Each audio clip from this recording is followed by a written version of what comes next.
En apparence, la réunion de classe était harmonieuse. En secret, un camarade versa de la drogue dans le verre de la jeune fille. Celle-ci sembla s'en apercevoir, mais ne put résister aux encouragements des garçons et but le vin à la main. Bientôt, la jeune fille sentit que quelque chose n'allait pas et se leva précipitamment pour partir. Mais elle était loin d'imaginer que ses camarades qui parlaient et riaient l'encerclaient comme un démon. Non seulement ils lui parlaient avec frivolité, mais ils commençaient aussi à lui faire des avances sexuelles. Ainsi, la jeune fille fut violée par 3 personnes à tour de rôle. Elle vécut un cauchemar le jour et s'enfuit la nuit en boitant.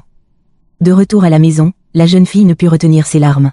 Le grand-père regarda sa petite fille impuissante et le sang sur ses jambes, et comprit instantanément tout.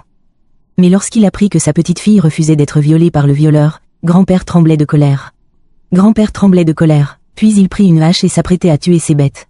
Soudain, il fut arrêté par un voisin à mi-chemin. En tant que policier, il était au courant de la situation et il lui revenait de gérer le reste. 5 minutes plus tard, lui et ses collègues arrivèrent au domicile des bêtes. Le capitaine était tellement furieux qu'il n'eut même pas le temps de s'habiller. Avec un AK, il les tuerait tous si quelqu'un osait trahir. Au début, les 3 garçons étaient têtus et refusaient de l'admettre. Bientôt, un drap taché de sang fut découvert. Face aux preuves solides, malgré tous leurs arguments, c'était inutile. Les 3 suspects étant vaincus un par un, il ne restait plus qu'à les ramener au commissariat. 10 ans de travaux forcés étaient une fatalité. Mais à cet instant, le chef accourut. L'air pressé, il gifla son propre fils, encore bébé, puis annonça au capitaine qu'il se chargerait de l'affaire.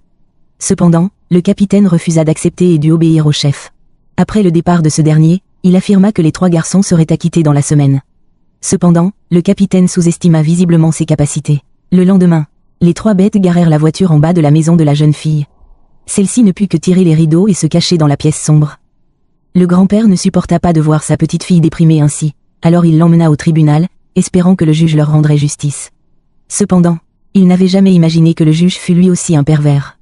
Malgré un rapport papier, il demanda à la jeune fille de se rappeler les détails de l'infraction et lui demanda si elle avait prévu de porter des vêtements aussi suggestifs. Le juge souleva l'huile avec sérieux. De retour chez elle, la jeune fille se renferma davantage. Elle se cacha dans la salle de bain et se lava à maintes reprises. Cependant, les taches sur son corps pouvaient être lavées. Mais le traumatisme qu'elle avait au cœur ne guérirait pas avant longtemps. Le grand-père le vit de ses propres yeux et ressentit une vive douleur. Il décida de ne plus cacher son identité. Il se rendit au commissariat en personne, toutes ses médailles à la main, et implora les dirigeants de leur rendre justice. Mais ceux-ci savaient encore qui était le plus important. Un ancien combattant à la retraite ou un directeur en exercice. Le vieil homme prononça quelques mots et lui demanda avec impatience de partir. Impossible, cependant. Il ne remarqua pas que la médaille sur sa poitrine lui avait été décernée par le président en personne.